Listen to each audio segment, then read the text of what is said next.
Mas você quer ganhar massa muscular e não consome proteína de origem animal? Como assim? Bom, na verdade já faz 5 anos que eu sou vegetariano e eu vou dizer que minha experiência tem sido bem tranquila na realidade, né? Muitas vezes as pessoas pintam a imagem de que o fato de você ser vegano ou vegetariano implicaria de não conseguir ganhar músculo de maneira adequada. E hoje a gente tem a ciência muito bem clara, né, para conseguir explicar como que funciona o mecanismo de hipertrofia, a quantidade da gramagem de proteína que você precisa, a distribuição proteica e também a absorção, né? O que qualifica uma boa proteína e uma proteína que não é tão boa para hipertrofia. E hoje, sabendo como funciona, né, todo esse esquema, a gente consegue se utilizar da ciência para impulsionar os nossos ganhos. E bom, o que seria na realidade uma boa proteína pensando em anabolismo? Seria aquela que você tem dois fatores basicamente. Uma delas seria a quantidade de aminoácidos essenciais, aqueles aminoácidos que a gente não consegue produzir, leucina, isoleucina, valina e entre outros, principalmente a leucina. E outro fator que também seria o índice de absorção pelo seu corpo, quanto o corpo consegue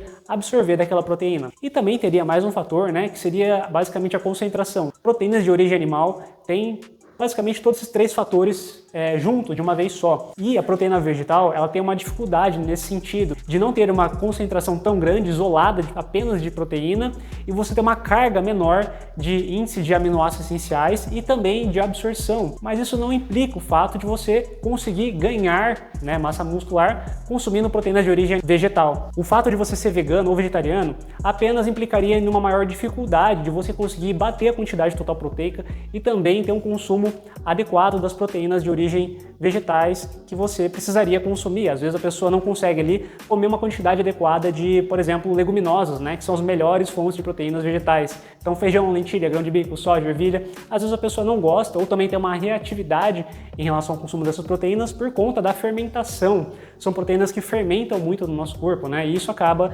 repercutindo de uma maneira não muito cheirosa, digamos. E também, né, para quem é vegetariano, você ainda tem o ovo, quem é ovo vegetariano, e para quem consome leite e derivados, você tem o leite, né, lácteo vegetariano, e tem a junção dos dois, que seria o ovo lácteo vegetariano, que teria uma gama maior ainda de alimentos para você conseguir utilizar na sua dieta, né, que são proteínas de origem animal e também, né, tem um índice de absorção, né, de aminoácidos essenciais melhor, o que ajudaria ainda mais, né, na aderência. Mas o vegano ele também consegue. A única coisa é que existem esses fatores, né, tanto de você contabilizar, de você precisar consumir uma quantidade maior de volume para bater a quantidade de proteínas, quanto, por exemplo, no ambiente que você está inserido, né? Ou a gente vê muitos lugares, bares, pizzarias, lanchonetes que têm opções veganas, mas não foi sempre assim. E ainda assim, a gente tem muitos lugares que não fornecem essas opções, o que também ajudaria a proporcionar uma maior probabilidade da pessoa ser carnívora, né? Porque as pessoas são influenciadas pelo meio que ela está.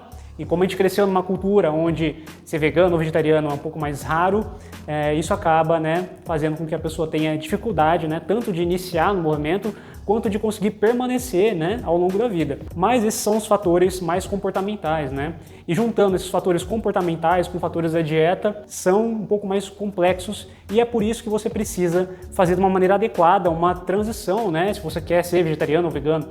A maneira correta, ao meu ver, é você procurar um profissional que te explique, né, e que consiga fazer etapas e gradações para você conseguir entender e conseguir permanecer no vegetarianismo ou no veganismo, se essa for a sua decisão, é claro. E bom, pessoal, minha ideia aqui não é dizer se você deve ou não ser vegano ou vegetariano, mas sim desmistificar que você consegue muito bem ter uma hipertrofia adequada, né? A gente até vê hoje muitos atletas veganos, vegetarianos conseguindo, né, conquistar pódios aí, boas colocações, mas acima de tudo fazer essa transição, né, de um vegetarianismo para o veganismo, ou de uma pessoa que é onívora para um vegetarianismo ou direto para o veganismo, né, fazer de uma maneira correta e para que você não tenha ali uma perda de massa magra nesse meio tempo, porque é muito comum que as pessoas troquem uma proteína boa de origem animal para, por exemplo, uma fonte de carboidrato que tem muita pouca proteína, né? E o intuito é justamente quebrar esse tabu e explicar, né, também passar a minha experiência de que é muito tranquilo você fazer essa transição se você utiliza a ciência de maneira correta e entende qual é o seu ambiente e como você pode fazer essa mudança não tendo efeitos negativos, né? Deficiências de vitaminas, minerais